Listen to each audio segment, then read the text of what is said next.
কিরণ দেশাইয়ের novel the inheritance of loss 2006-এ published হয় এবং এটা বুকার প্রাইজ পাওয়া একটি নভেল। এই নভেলটা যে টাইমলাইন সেটা ভীষণ লেন্দি, মানে শুরু হচ্ছে ব্রিটিশ রাজ 1940-তে, সেখানে 1940 এইরকম একটা পিরিয়ডে ইংল্যান্ডের কি সিচুয়েশন ছিল কিছুটা জানতে পাচ্ছি। আবার গল্পটা কাটব্যাক করে চলে আসছে 1986-এ কালিম্পংয়ে। আবার 1986 এইরকম সময়টাতে ইউএসএতে কী চলছে সেগুলো নিয়েও এই নভেলে লেখা রয়েছে। সুতরাং একাধিক লোকেশনস, একাধিক টাইম ফ্রেম, একাধিক সাবট্র্যাক সমস্ত নিয়েই দ্য ইনহেরিটেন্স অফ লস লেখা হয়েছে। আমি যদি সব কিছু বাদ দিয়ে ফোকাস করি শুধু প্রেজেন্টে, তাহলে বলতে হবে যে এই নভেলটা আনফোল্ড করছে গোর্খাল্যান্ড মুভমেন্টের ব্যাকড্রপে, যেটা 1980s-এ ওয়েস্ট বেঙ্গলে খুব সিরিয়াস হয়ে উঠেছিল। আমরা গল্পের শুরুতেই দেখতে পাই একটা রবারি হচ্ছে একটা বাড়িতে, যে বাড়িটার নাম একটু অদ্ভুত, চো ও। এই বাড়ির মালিক হচ্ছেন জেমুভাই প্যাটেল। তিনি একজন রিটায়ার্ড জাজ, আইসিএস ছিলেন। এই বাড়িতে আরও রয়েছে জেমুভাই প্যাটেলের গ্র্যান্ডডটার, নাতনি, তার মেয়ের মেয়ে, যার নাম সাই, যার বয়স 17। রয়েছে পান্নালাল, যে জেমুভাই প্যাটেলের কুক। আর এই পান্নালালের ছেলে, সে থাকে ইউনাইটেড স্টেটসে। আর রয়েছে মাঠ বলে একটি কুকুর, মেয়ে কুকুর অবশ্যই, তাকে জেমুভাই প্যাটেল খুব ভালোবাসেন। আমরা দেখি বেশ কিছু ইয়াং ছেলে, তারা জোর করে জেমুভাই প্যাটেলের বাড়িতে ঢুকছে। জেমুভাই প্যাটেলের যে গান বা বন্দুক আছে সেটা তারা কেড়ে নিচ্ছে।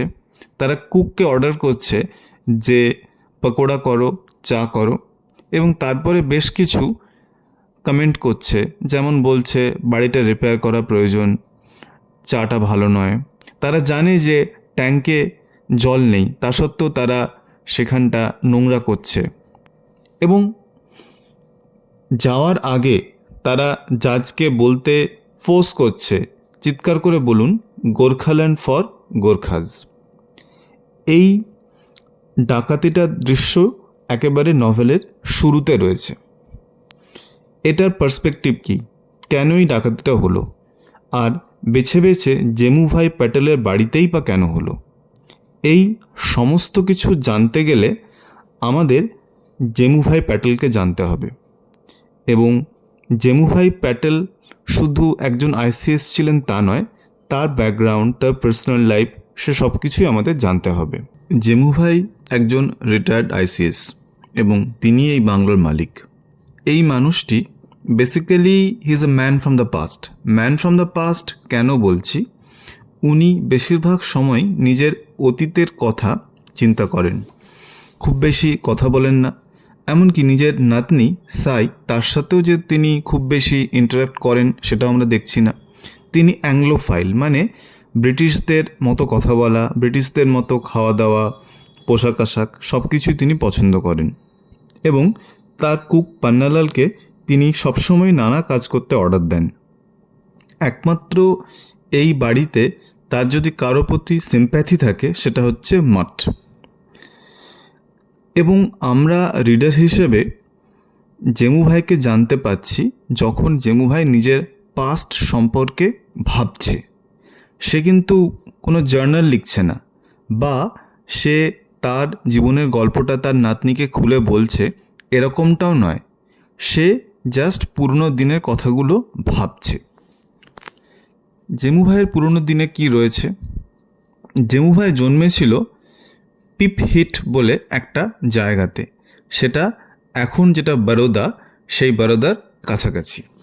এটা একটা গ্রাম ছিল এবং জেমুভাইয়ের ফ্যামিলিটা মূলত ফার্মার ফ্যামিলি ছিল, চাষি ফ্যামিলি, কিন্তু হ্যাঁ, তারা অবস্থাপন্ন ছিল। জেমুভাইয়ের বাবা সবসময় চেষ্টা করেছিলেন যে তার ছেলেকে সবচেয়ে ভালো এডুকেশন দেওয়ার, তাতে যদি তার মেয়েদেরকে একটু নেগলেক্ট করতে হয় সেটা তিনি করবেন। জেমুভাই প্রচণ্ড পড়াশুনো করত এবং যখন 14 বছর বয়স জেমুভাই ক্লাসে টপ করেছিল। যে প্রিন্সিপাল ছিলেন, অবশ্যই ব্রিটিশ প্রিন্সিপাল, তিনি বলেছিলেন যে এভাবে যদি পড়াশুনো করে জেমুভাই হয়তো কোনো একদিন জাজ হতে পারে। এই ব্যাপারটা জেমুভাইয়ের বাবার মনে বেশ স্ট্রাইক করে। তিনি ভাবতে থাকেন যদি সত্যি তার ছেলে জাজ হতে পারে তাহলে তো বেশ বড়সড় একটা ব্যাপার হয়। ইনফ্যাক্ট পিফিটে এর আগে কেউ জাজ হয়েছে বা কেউ বিদেশে গেছে? সুতরাং জেমুভাইকে বিদেশে পাঠাবার প্রস্তুতি চলতে থাকে, কিন্তু সেটার তো অনেক খরচ। সেজন্য জেমুভাইয়ের বাবা একটা লোন নেন একজন লোকাল মানি লেন্ডারের কাছ থেকে, 10,000 টাকা, 22% ইন্টারেস্ট। কিন্তু ফরেন ট্রিপের জন্য এই টাকাটাও যথেষ্ট নয়। আর এটা তো শুধু ফরেন ট্রিপ নয়, জেমুভাইকে তো উনি একটা বিদেশি ইউনিভার্সিটিতে পড়ানোর চেষ্টা করছেন। সুতরাং আর একটাই রাস্তা ছিল, সেটা হচ্ছে ডাউরি, মানে পণ, দহেজ যেটাকে আমরা বলি।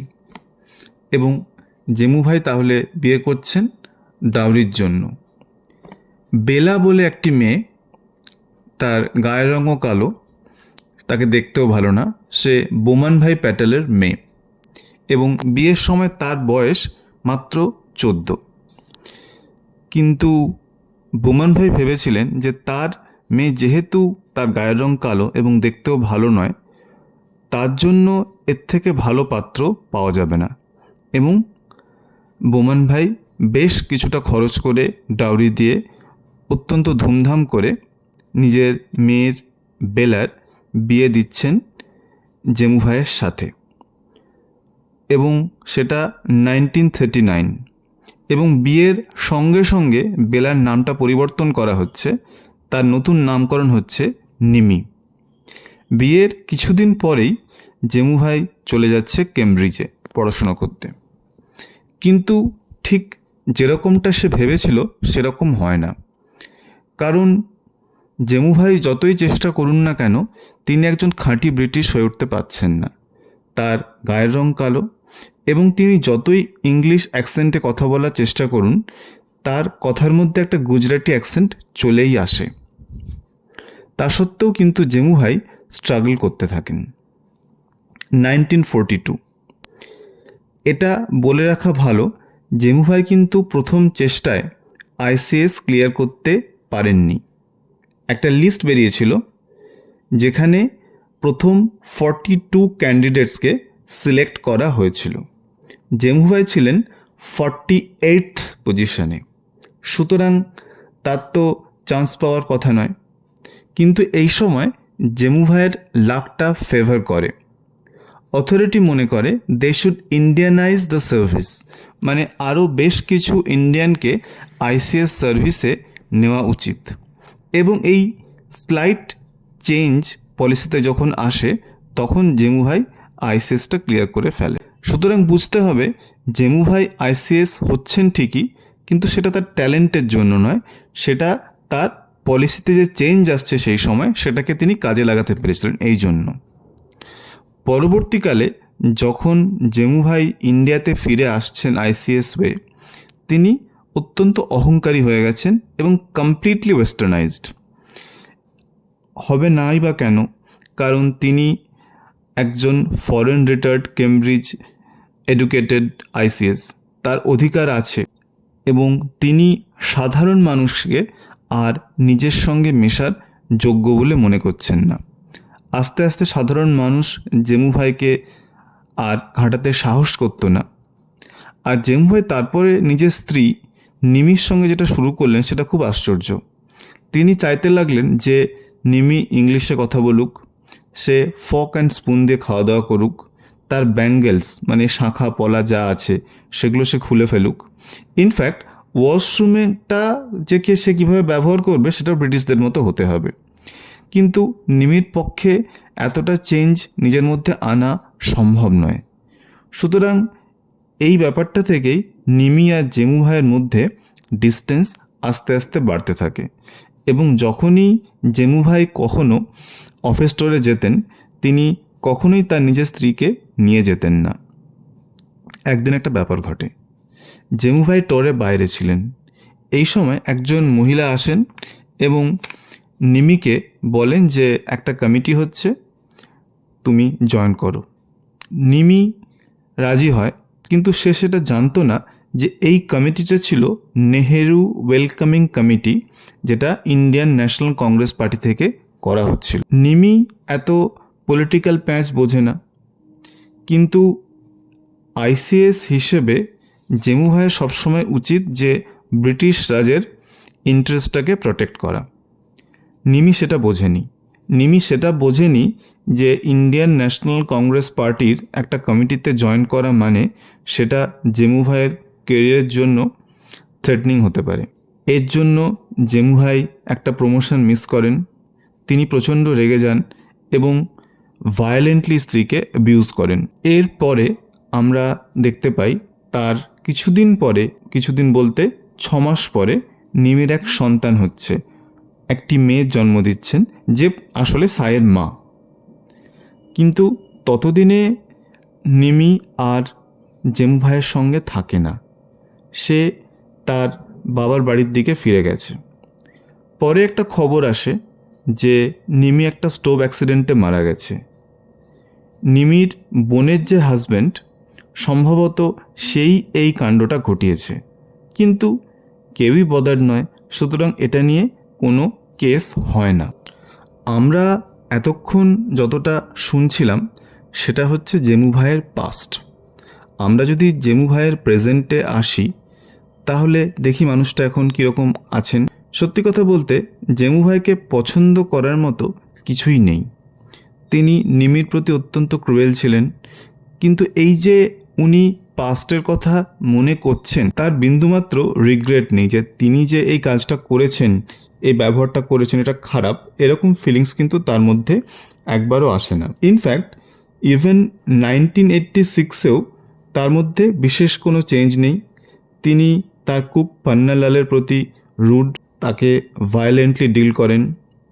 জ্ঞান বলে একটি ছেলে যে তার নাতনিকে পড়াতে আসে তাকেও টিজ করেন যে সে ইংলিশ পোয়েট্রি জানে কি জানে না সেটা দেখার জন্য। সত্যি কথা বলতে গেলে জেমু ভাই ভীষণ স্যাডিস্টিক একজন মানুষ। তিনি মাঠ ছাড়া কাউকে পছন্দই করেন না। একটা ঘটনা ঘটে, শুরুতে যে ডাকাতিটা হয়েছিল সেই ডাকাতির জন্য পুলিশ একজন র্যান্ডম লোককে অ্যারেস্ট করে। অবশ্যই যারা সত্যি ডাকাতিটা করেছিল তাদেরকে অ্যারেস্ট পুলিশ করতে পারেনি, এবং সেই র্যান্ডম লোকটিকে অ্যারেস্ট করে পুলিশ টর্চার শুরু করে। যখন সেই লোকটির স্ত্রী জেমু ভাইকে রিকোয়েস্ট করেন যে প্লিজ পুলিশকে বলুন কিছু না করতে, আমার হাজব্যান্ড ইনোসেন্ট, তাকে ছেড়ে দিন, জেমু ভাই কিন্তু কিছুই করেন না। আমি এই ছোট্ট ঘটনাটা বললাম একটা জিনিসই দেখাতে যে জেমু ভাই কিন্তু এই এতগুলো বছরে একদমই চেঞ্জ হননি। উনি একা হয়ে গেছেন, কিন্তু উনি নিজেকে পরিবর্তন করার কোনো চেষ্টা করেছেন বলে মনে হয় না। জেমু ভাই কেন এরকম তার হয়তো একটা লজিক আছে, সেটা আমরা পরে আলোচনা করব। সাই হলো জেমু ভাইয়ের নাতনি। সাইয়ের বাবা ছিল একজন স্পেস পাইলট। সাইয়ের বাবা আর মা দুজনেই একটা অ্যাক্সিডেন্টে মারা যায়, সেটা রাশিয়াতে। তখন সাইয়ের বয়স মাত্র 8 বছর এবং সে সেন্ট অগাস্টিনস কনভেন্ট বলে একটা স্কুলে পড়াশুনো করত। সেখানকার নানেরা জেমু ভাইয়ের অ্যাড্রেসটা খুঁজে পান এবং সাইকে এখানে পাঠিয়ে দেন। তারপর থেকে মানে 8 বছর বয়স থেকে সাই এখানেই আছে। গল্পটা যখন ওপেন হচ্ছে 1986-এ, তখন সাইয়ের বয়স প্রায় 17। কিন্তু এটা ভাবার কোনো কারণ নেই যে এই 9 ইয়ার্স সাই তার গ্র্যান্ডফাদারের সঙ্গে আছে বলে তাদের মধ্যে ভীষণ একটা বন্ধুত্ব গড়ে উঠেছে। ইনফ্যাক্ট জেমু ভাই সবসময় সাইয়ের থেকে একটা ডিস্টেন্স মেনটেন করে রেখেছেন। সাইয়ের খুব বেশি বন্ধুও নেই। বন্ধু বলতে নেবারহুডের একজন মহিলা আছেন যার নাম ননি। সে সাইকে পড়ায় এবং সেটা অনেক দিন ধরেই সে পড়াচ্ছে। সাইয়ের সঙ্গে তার একটা ভালো বন্ধুত্ব গড়ে উঠেছে। কিন্তু ননির একটা সমস্যা আছে যে সে ম্যাথস একদমই পারে না, সুতরাং একজন ম্যাথমেটিক্সের টিউটর প্রয়োজন। ঠিক এই জায়গাতেই আসছে জ্ঞান।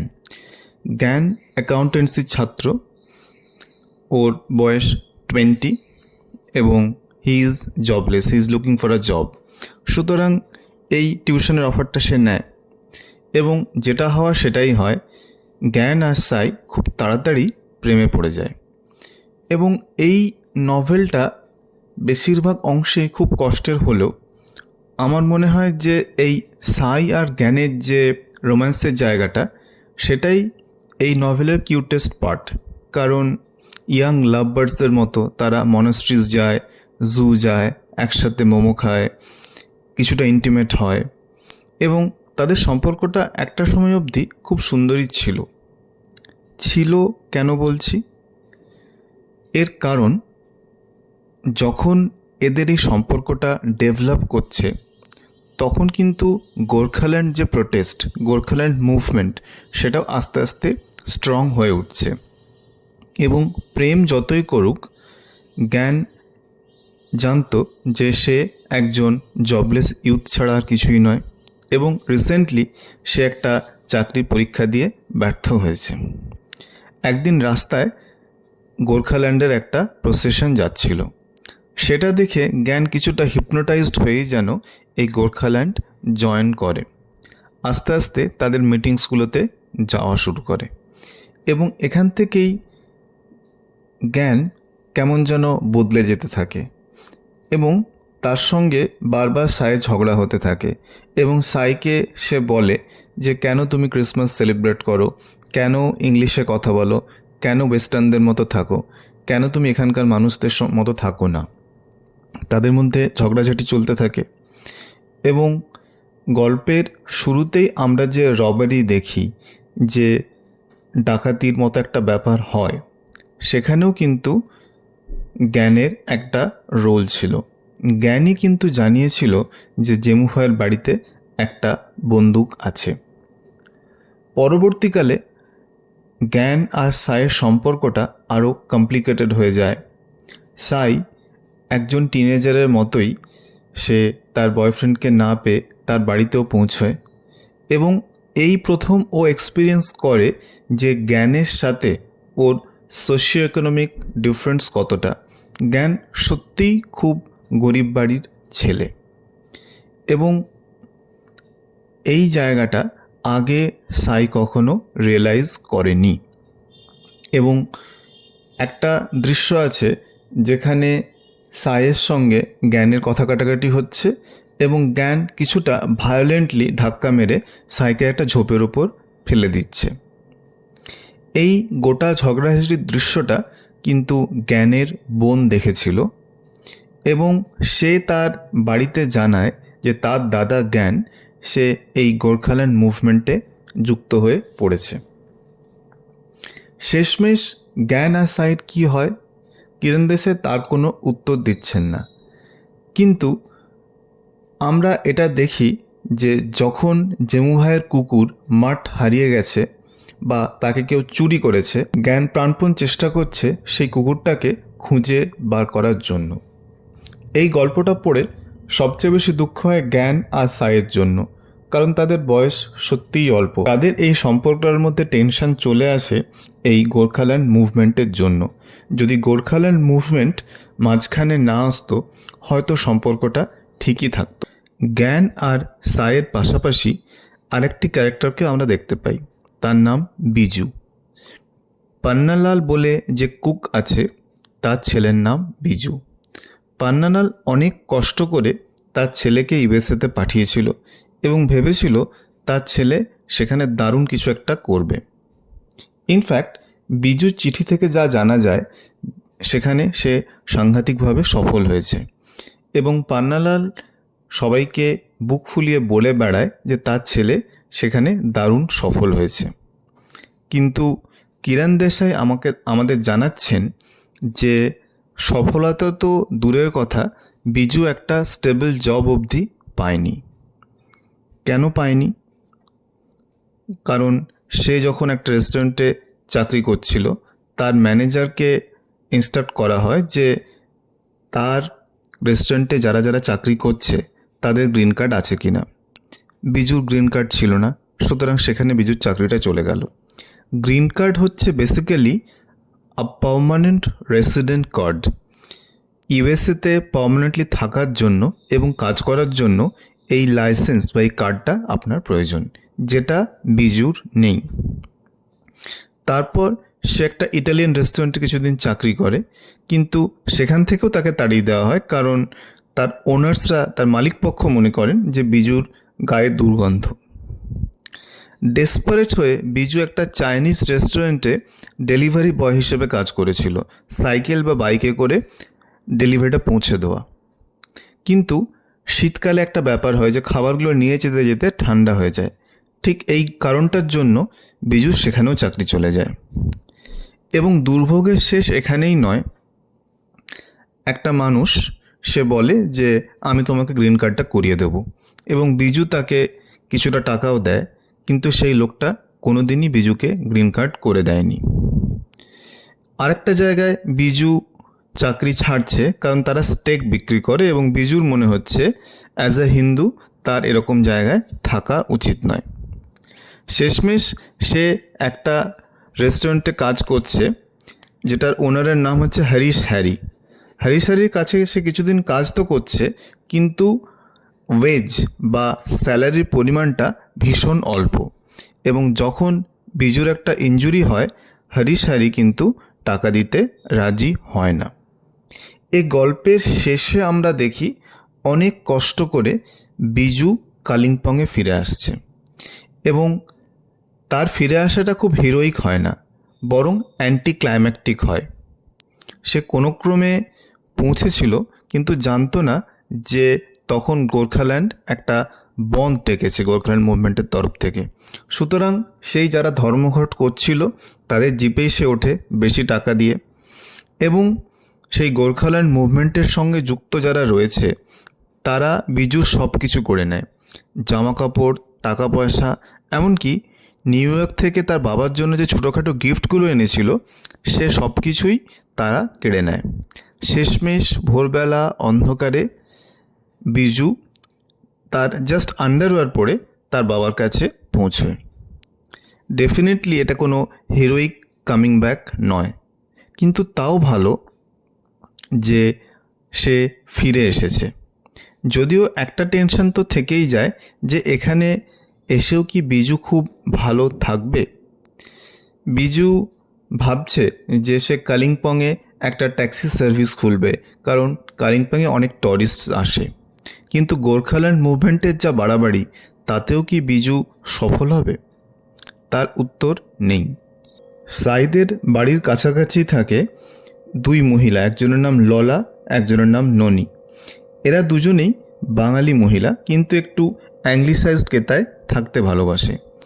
লোলা হচ্ছে বড় বোন, এবং তারা যে বাড়িটায় থাকে সেটা তার হাজব্যান্ড জয়দীপের বানানো। জয়দীপ হার্ট অ্যাটাকে মারা গেছে। আর লোলার মেয়ে পিক্সি বিবিসির রিপোর্টার হিসেবে চাকরি করে। আর ননি মানে সেই ননি যে সাইকে টিউশন পড়াতো। সে তো আনম্যারিড থেকেই যায়। সে আর্কিওলজিস্ট হতে চেয়েছিল, কিন্তু সেই স্বপ্নটা সফল হয় না। কিন্তু লোলা আর ননি দুজনেই ভীষণ অ্যাংলিসাইজড। তারা ক্রিসমাস সেলিব্রেট করে, জেন অস্টিনের বই পড়ে, এবং তারা এই কালিম্পংয়ের সমস্ত মানুষদের সঙ্গে খুব বেশি মিশতেও পারে না। লোলা আর ননির একটা এস্টেট আছে যেটার নাম মন অমি, বেশ বড় এস্টেট। কিন্তু নভেলটা যখন শেষের মুখে আসে তখন আমরা দেখি যারা গোর্খাল্যান্ড আন্দোলনের সঙ্গে যুক্ত সেই ছেলেরা ঢুকে ওখানে তাঁবু খাটিয়ে বা টেন্ট খাটিয়ে বসেছে। তারা জায়গাগুলো আস্তে আস্তে দখল করে নিচ্ছে। যখন এই দুই বোন তারা প্রধান বলে একজনের কাছে যাচ্ছে, যারা গোর্খাল্যান্ড মুভমেন্টের যিনি প্রধান মুখ, তিনি কিন্তু ব্যাপারটাকে গুরুত্বই দিচ্ছে না। মাঝে মাঝে মনে হয় এই প্রধানের ক্যারেক্টারটা এটা কি জিএনএলএফের যিনি মেইন মানুষ সুভাষ ঘিসিংয়ের আদলে তৈরি, তার কোনো স্পষ্ট উত্তর অবশ্য পাওয়া যায় না। এই নভেলের সবচেয়ে বড় ক্যারেক্টার কিন্তু কোনো মানুষ নয়, সেটা একটা movement, Gorkha national liberation front, যেটাকে ব্রিফলি জিএনএলএফ বলা হয়। 1980s সুভাষ ঘিসিং বলে একজন লিডার এই জিএনএলএফ প্রতিষ্ঠা করেন। তাদের ডিম্যান্ড ছিল যে যারা নেপালি স্পিকিং গোর্খাস যারা ইন্ডিয়াতে থাকে তাদের জন্য একটা সেপারেট স্টেটের বন্দোবস্ত করা, কারণ তারা ডিপ্রাইভড। এই আন্দোলনটা সাংঘাতিক সফল হয়েছিল এবং সুভাষ ঘিসিং খুব অল্প সময়েই ওই জায়গার যারা ইউথ তাদের হিরো হয়ে উঠেছিলেন। কিন্তু কিরণ দেশাইয়ের বইটা পড়লে বুঝতে পারবো যারা জিএনএলএফ করত তাদের আসল নেচারটা কী ছিল। যদি তুমি একটা সেপারেট স্টেট চাও, সেটা একটা পলিটিক্যাল ডিমান্ড তোমার থাকতেই পারে, কিন্তু তার মানে যদি হয় বাড়িঘর আগুন দেওয়া, অন্য লোকের জমি দখল করে নেওয়া, স্ট্রাইক করা, মানুষজনের কাছ থেকে টাকা এক্সটোর্ট করা, সেগুলো কি সমর্থনযোগ্য? সেগুলো হয়তো কোনোভাবেই সমর্থন করা যায় না। গল্পের শেষে বিজু যদিও ফিরে আসছে, হয়তো আমরা যদি আশা করি যে সাই আর জ্ঞানের সম্পর্কটাও একদিন না একদিন ঠিক হয়ে যাবে, পলিটিক্যাল ডিস্টারবেন্স কি শেষ হবে? কিরণ দেশাই কিন্তু কোনো উত্তর দিচ্ছেন। মাঝে মাঝে মনে হয় যে এই নভেলটির টাইটেল ইনহেরিটেন্স অফ লস বা দ্য ইনহেরিটেন্স অফ লস হলো কেন? ইনহেরিট মানে যেটা আমরা পূর্বপুরুষদের কাছ থেকে পাই, সেটা টাকা পয়সা হতে পারে, বাড়িঘর হতে পারে, আমাদের কালচারাল ফিলিংস হতে পারে, সব কিছুই হতে পারে। এবং এই গল্পে আমরা দেখছি যে আমরা যেটাকে ইনহেরিট করি বা করা উচিত সেটাকে আমরা হারিয়ে ফেলছি। তার সবচেয়ে বড় এক্সাম্পল জেমু ভাই। জেমু ভাই তার 14-15 বছর বয়স থেকেই চেষ্টা করেছেন তার যে ইনহেরিটেন্স, ইন্ডিয়ান ইনহেরিটেন্স, সেটাকে ডিনাই করার। এবং এটা করতে গিয়ে তিনি আশেপাশের কাউকেই হ্যাপি করতে পারেননি। আমি নিমির কথা বাদই দিলাম, উনি নিজেও কি হ্যাপি হয়েছেন? এবং দেখা যায় এই যে নিজের ইনহেরিটেন্সকে ডিনাই করে ওয়েস্টের দিকে দৌড়ে যাওয়া, এই রোগটা শুধু জেমু ভাইয়ের একা ছিল সেটা একদমই নয়। পান্নালাল কুক সে তো একজন সাধারণ মানুষ, তার মধ্যেও কিন্তু এই বিদেশে যাওয়ার ভূতটা ছিল। কিন্তু বইটা পড়লেই আমরা বুঝতে পারি যে বিজুকে প্রতি মুহূর্তে কিভাবে অপমানিত হতে হয়েছে। তার কোনো প্রপার ডকুমেন্টস নেই, প্রপার এডুকেশন নেই, তার স্কিন কমপ্লেক্সন ব্রাউন, এসবের জন্য তাকে অনেক বেশি অপমানিত হতে হয়েছে এবং সে সেভাবে সফল হতে পারেনি। তবে আমাকে যদি কম্পেয়ার করতে বলা হয় যে জেমুভাই প্যাটেল আর বিজু এই দুজনের মধ্যে কার ইনহেরিটেন্স অফ লস বেশি, আমি বলবো জেমু ভাইয়ের। কারণ জেমু ভাই যথেষ্ট শিক্ষিত একজন মানুষ, তা সত্ত্বেও তিনি এই জিনিসটা বোঝেননি যে ব্রিটিশদের ইমিটেট করে কোনো লাভ হয় না।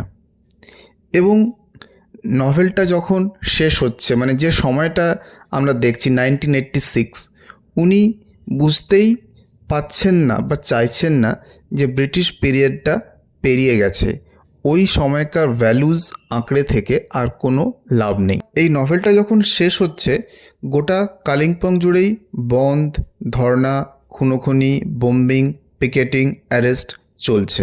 কিন্তু তাও বলবো the inheritance of Loss ends with a positive note. কারণ এই যে বিজু ফিরে আসছে, হয়তো সে একটা ফ্রেশ স্টার্ট করবে, অন্তত বইটা পড়ে সেটুকু আশা তো আমরা রাখতেই পারি।